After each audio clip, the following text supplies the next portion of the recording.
The countdown is on to the midterm election. There are 48 days left. Not long now. So on National Voter Registration Day, let's dig into why you should be registered to vote if you're eligible, how you can check your voter registration status too. Most of you are probably registered to vote, or at least you think that you are. But did you know that you could be removed from the list without ever knowing it? Let's find out why.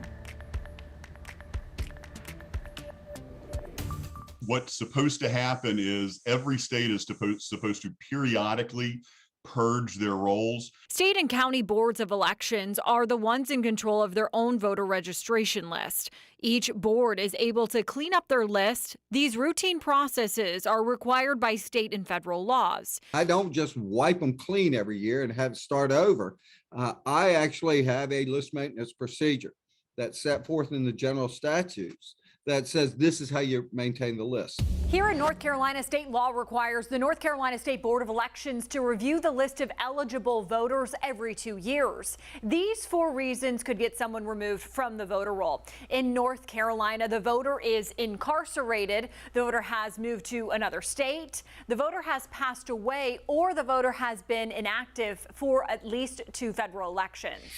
Usually you have to miss a couple of major elections. People skip elections all the time and then come back and vote thinking, oh, okay, this is a presidential election or a gubernatorial election I really care about. So it would be unfair to voters to purge it quickly.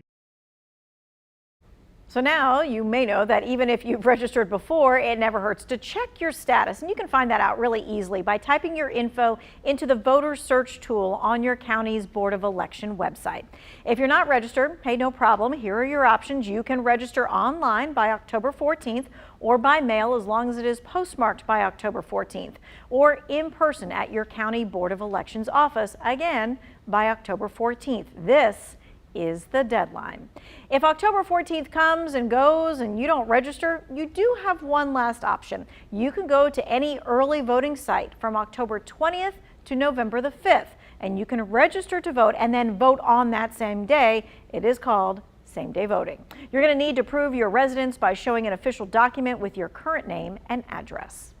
So, taking a look at what's on the ballot this time around. Races include U.S. Senate, U.S. representatives, state offices like judges and state Congress members. There's also some county offices as well.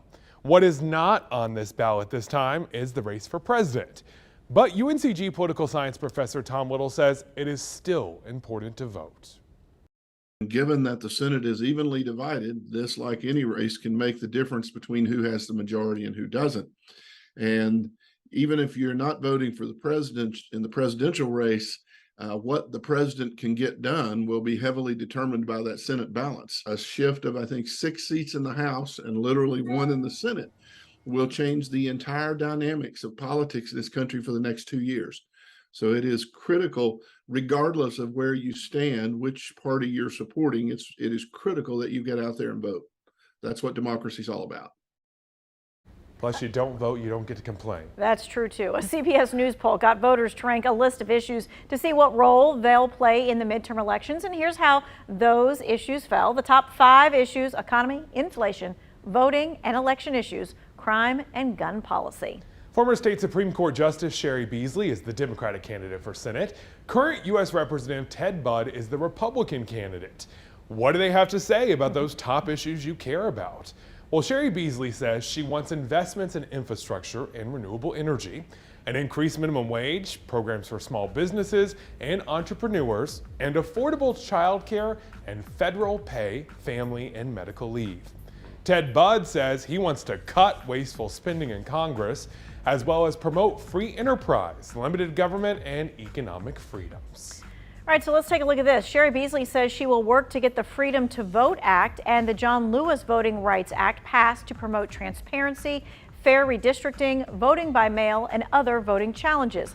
On the other side, Ted Budd supports legislation to require verified reporting of mail-in ballots, prohibit billionaires from privately funding local election offices, allow state officials to verify a voter's citizenship, and require states to purge deceased people from the voter rolls.